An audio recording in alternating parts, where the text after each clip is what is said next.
Good morning all of you.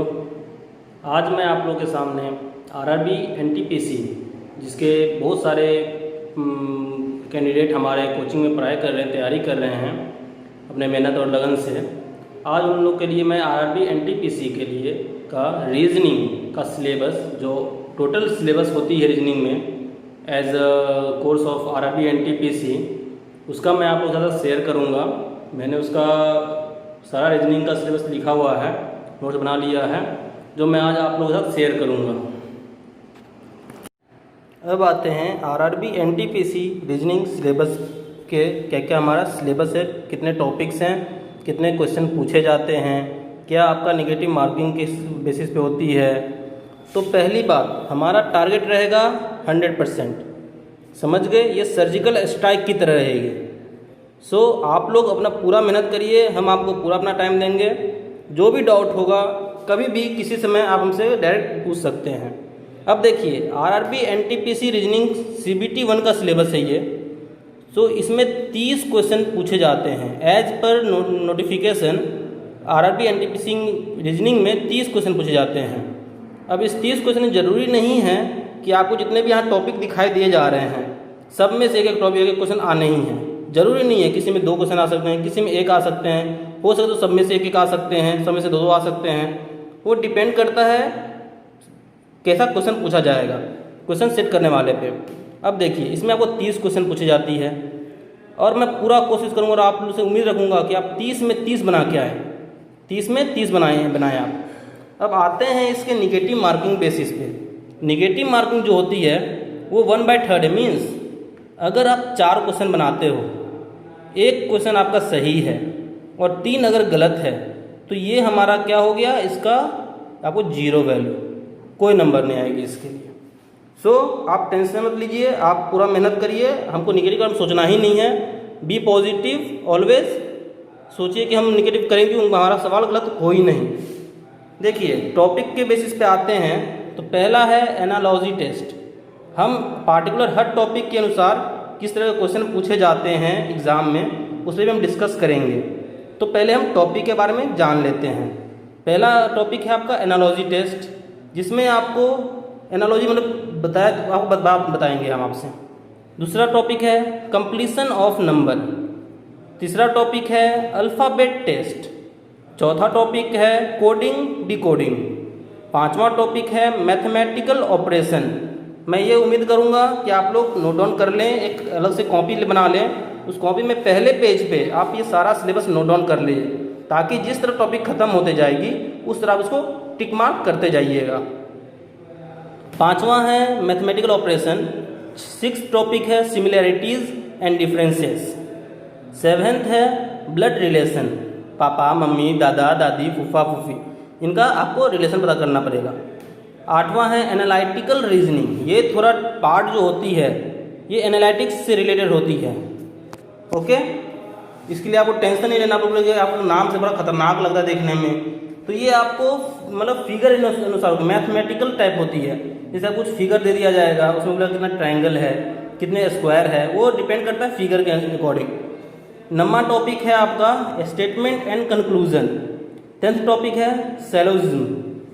11th topic है jumbling. 12th topic है Venn diagram.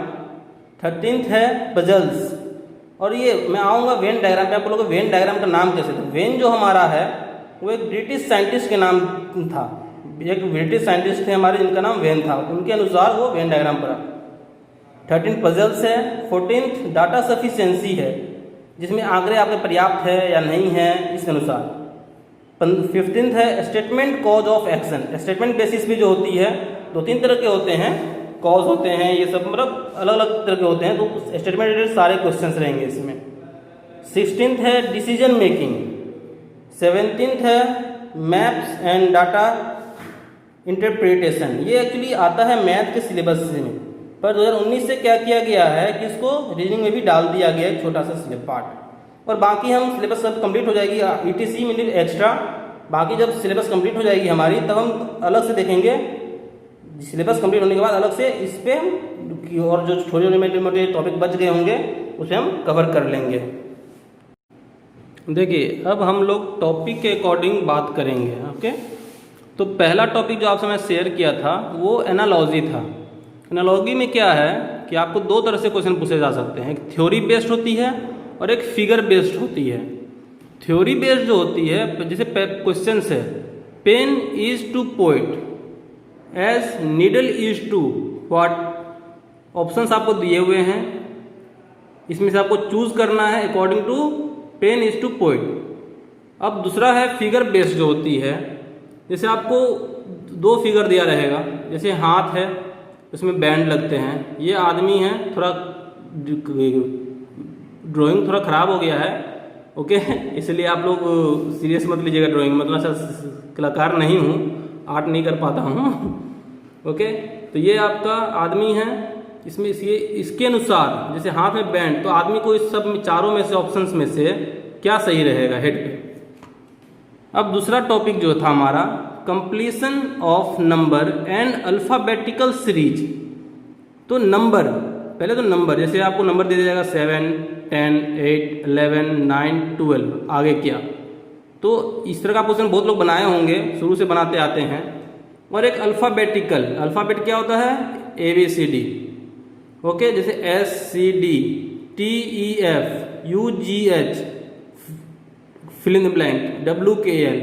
तो आपको इस चारों ऑप्शन में अकॉर्डिंग टू द सीरीज जो इस पे सूट कर रही है, जो जिस अकॉर्डिंग जिस सीरीज अकॉर्डिंग ये बनी हुई है, वैसे आपको इसमें से फिलअप करना है यहाँ पे। ओके, एज तीसरा जो हमारा टॉपिक था वो आपका था कोडिंग एंड डिकोडिंग। तो कोडिंग एंड डिकोडिंग क्या हो गया, जैसे इफ कस्टम, जैसे कस्टम को हम, जैसे कस्टम, ये कस्टम है ना, कस्टम को लिख सकते हैं UCTSMO, what ever it will be. Okay, तो अगर कस्टम को ये ऐसे होता है तो हम पेरेंट को कैसे लिख सकते हैं, तो अकॉर्डिंग जैसे इसको इस पर्पस से जो लिखा हुआ है वैसे ही इसको किस तरह से लिख सकते हैं according to the rule followed by this term. तो आपको ऑप्शन दिए रहेंगे। ओके, ऑप्शन पे आपको क्लिक करना है, टिक कर देना है। बहुत इजी क्वेश्चन रहते हैं, आप लोग टेंशन मत लीजिए। बहुत लोग बोलते हैं कि सर रीजनिंग बहुत टफ होती है, मैथ बहुत इजी होती है, पर मैं आपको क्लियर कर दूं कि एक्चुअली में रीजनिंग बहुत इजी होती है।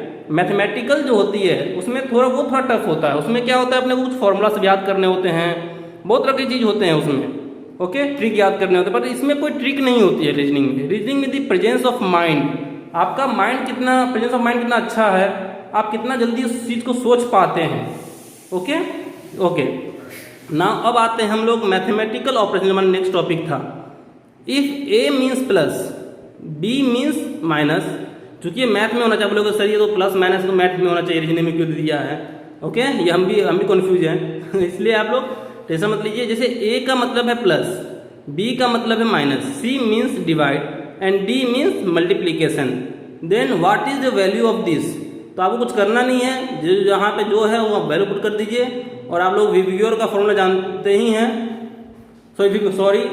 बोडमास का rule, I am sorry, BODMAS rule आप जानते हैं, उसके अकॉर्डिंग आप यहाँ बना दीजिए। ओके, बहुत ईजी है। इस तरह आपको मैं भी सिर्फ दिखा रहा हूँ कि किस तरह के क्वेश्चंस टॉपिक के अकॉर्डिंग पूछा जाता है। अब आइए सिमिलैरिटीज़ एंड डिफरेंसेस पे। सिमिलैरिटीज एंड डिफरेंसेस, जैसे सिमिलैरिटीज मीन्स क्या हो गया, एक समान, डिफरेंस में कौन सा अंतर है, जैसे मरकरी, गोल्ड, सिल्वर, कॉपर, इसमें अंतर, इसमें अलग कौन सा है, उसको आपको टिक कर देना है। जैसे प्रकाश का अंधेरा, डबल,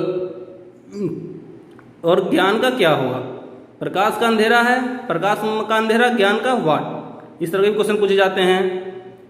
और कुछ होता है क्रिएटिव हो गया, ब्राइटनेस हो गया, इंटेलिजेंस हो गया, इग्नोरेंस हो गया। इस चारों में से सबसे डिफरेंस कौन है, डिफरेंट कौन है, वो आपको टिक करना है। तो इस तरह के क्वेश्चन पूछे जाते हैं सिमिलैरिटीज एंड डिफरेंसेस में। अब आइए ब्लड रिलेशन। ब्लड रिलेशन जानते हैं, खून का रिश्ता। ओके, आप उसको खूनी रिश्ता मत मानिएगा, खून का रिश्ता। अब देखिए, pointing to a photograph of a boy, Suresh said he is the son of the only son of my mother. आपको इस तरह का ही दिया रहेगा। ओके, तो बोला जाएगा how is Suresh related to that boy. तो ब्लड रिलेशन में आपको ऐसे कुछ रिश्ता दिया जाता है, पापा के मम्मी का बेटा कौन है, चाचा के बीवी की माँ का पोता कौन है, इस तरह से आपको पूछा जाएगा, इसीलिए आप डरिएगा मत। ओके, नेक्स्ट टॉपिक पे आते हैं। नेक्स्ट टॉपिक हमारा है एनालिटिकल रीजनिंग। एनालिटिकल रीजनिंग, इसमें क्या होगा कि आपको इस कुछ किसी भी तरह का फिगर दे दिया रहेगा। जैसे मान लीजिए फिगर एग्जाम्पल के रूप में मानिए आपको बोला गया find the number of triangle in the given figure. इस फिगर में कितने ट्रायंगल हैं वो आपको बताना है। तो ये हो गया आपको analytical reasoning.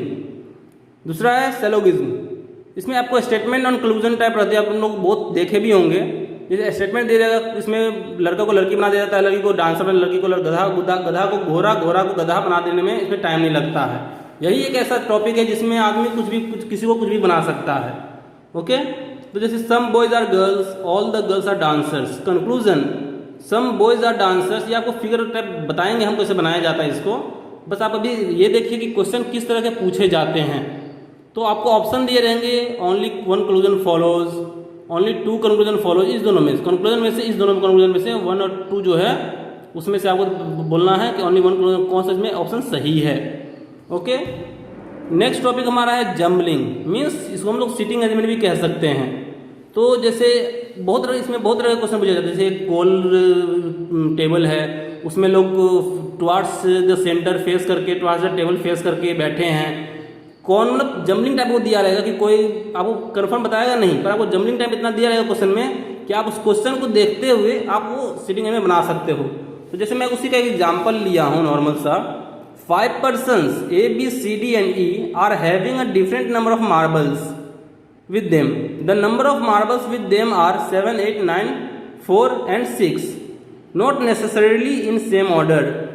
The number of marbles with A and B is one more than the number of marbles with E. C has more marbles than D. A has more marbles than B. तो आपको इस तरह से कोई भी statement दिया रहेगा, उसमें आपको पूछा जाएगा क्वेश्चन। जैसे मैं नॉर्मल से क्वेश्चन ले रहा हूँ, हु हैज 8 मार्बल्स, 8 मार्बल किसके पास है। आपको पहले कहानी देखना पड़ेगा अच्छे से, जो भी आपको स्टेटमेंट दिया रहेगा उसको से पढ़ना है, उसके बारे में हम डायग्राम बनाएंगे। जैसे हमको रिलेट करें, डायग्राम बना कर रिलेट करें, टेबल बना कर रिलेट करें, जैसे कोई वो डिपेंड करता है क्वेश्चन के अकॉर्डिंग। तो आपको यहाँ ऑप्शन दे देंगे, उसमें आपको टिक कर देना है। इस तरह आपको एक ही क्वेश्चन 3-4 क्वेश्चन रहेंगे। अब आते हैं हम लोग वेन डायग्राम, जो हमारा ब्रिटिश के जो साइंटिस्ट के नाम से जो पढ़ा था वो वेन डायग्राम। देखिए वेन डायग्राम में क्या होगा कि which of the flowing diagrams indicates the best relationship between author, lawyer and singer. माने आपको कोई भी डांसर, प्लेयर, फुटबॉलर, सिंगर जो भी दे दिया रहेगा उसमें आपको रिलेट करने से फिगर टाइप। मान लीजिए ए है, पहला ऑप्शन क्या है, मान लीजिए आपको एक ऑथर है, एक लॉयर है, एक सिंगर है। तो आपको डिपेंड करना कौन सा इसमें जो डायग्राम है, कौन डायग्राम इंडिकेट करता है बेस्ट रिलेशन इसमें इंडिकेट करेगा। तो ये एक प्रेजेंस ऑफ माइंड वाली बात है, इसमें कोई रूल नहीं होती है, कोई फॉर्मूला नहीं है, ये बस प्रेजेंस ऑफ माइंड वाली चीज़ है। ये मैं पहले भी बता चुका हूँ आपको कि reasoning is all about the presence of mind, how much fast you use your presence of mind. Okay, now अगला टॉपिक है पजल। पजल में क्या है, मान लीजिए अगर 16 मई 2017 को ट्यूसडे था, तो 13 मई 2015 क्या था, कौन सा दिन था। तो इस तरह का हम आगे डिस्कस करेंगे। फिलहाल आप लोग कोशिश करिएगा इसको अपने से बनाने का, क्वेश्चंस को, वीडियो को पॉज करके क्वेश्चन आप नोट कर लीजिएगा। ओके, देखिए अगला टॉपिक जो हमारा है वो डाटा सफिशिएंसी का है। तो डाटा सफिशिएंसी जो देखिए डाटा इंटरप्रिटेशन अलग होगी, डाटा सफिशिएंसी अलग होती है। डाटा सफिशिएंसी में क्या होगा, आपको 2 स्टेटमेंट दिया रहेगा। जैसे पहला क्वेश्चन जो पूछा रहेगा, जैसे मान लीजिए इसमें एग्जाम्पल दिया क्वेश्चन का, what is the shortest distance between Devipur and Durgapur.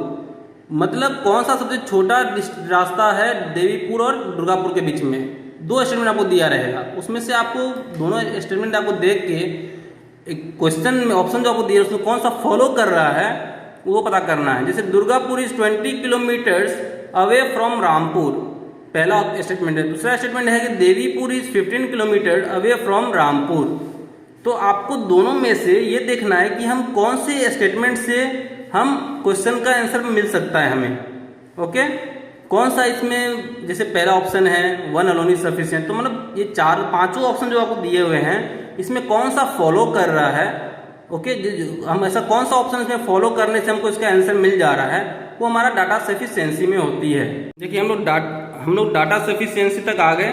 अब बाकी जो ये स्टेटमेंट कॉज ऑफ एक्शन है, डिसीजन मेकिंग है, मैप्स एंड डाटा इंटरप्रिटेशन है, ये सब हम जब डीप में पढ़ेंगे तब आपको बताएंगे किस तरह का क्वेश्चन इसमें पूछा जाता है।